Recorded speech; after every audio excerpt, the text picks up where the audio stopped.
do, and overall very happy. Is the frustration that you should and could have scored more? More, and we had some big openings as well in the second half when they were a little bit more stressed, they were a bit more aggressive.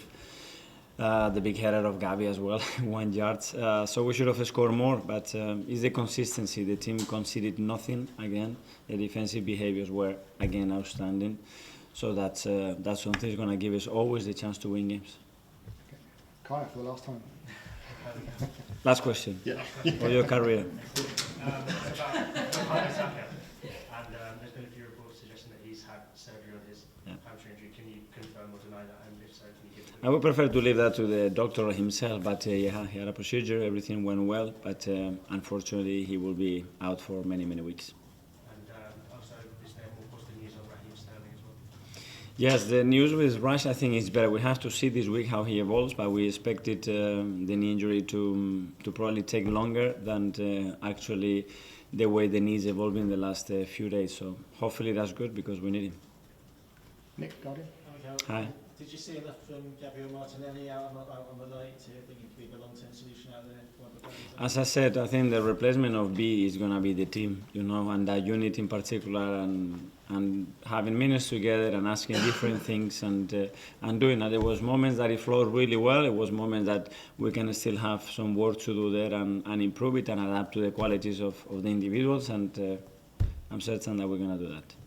James, Athletic. Hi, Mikel. A really different scoreline tonight, obviously, to the Crystal Palace game. Much narrower margin of victory. But in terms of the complete performance and not giving anything away, do you think this was a more satisfying performance for you as manager? In terms of how well we controlled the position, 10 times, because we conceded 14 or 15 shots against Palace. And it's nothing that we normally do. So overall, I think this one was much better, yeah. But it's about the goals as well and the beauty of it and entertaining people, and the other one probably was better for them. Simon Stanley.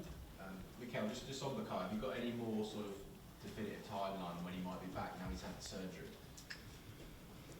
I said many weeks, so I think it will be more than 2 months. I don't know exactly how much longer. I think it will depend, how that scar tissue starts to heal, the first week or so, mobility of that. Let's see, it's very difficult to say. And we saw tonight that defensive shape. How important, or how more important will that be when you haven't got Bukayo for these 2 months, that you've got a defence that is so strong and so reliable like that? Well, it's always important because as well with Bukayo, that doesn't mean that we're going to score 3 and 4 goals every game. So we have to rely on the team. That's the biggest strength of us. We never rely on individual scoring 25, 30 goals, and we have managed to be very competitive still, and we're going to manage to do that. Okay, we'll go to James finally, then we'll go to the 5 p.m. embargo. So finally with James from CBS. Mikel, you mentioned the moments where the team replaced Bukayo well. What was happening in those moments that you really liked?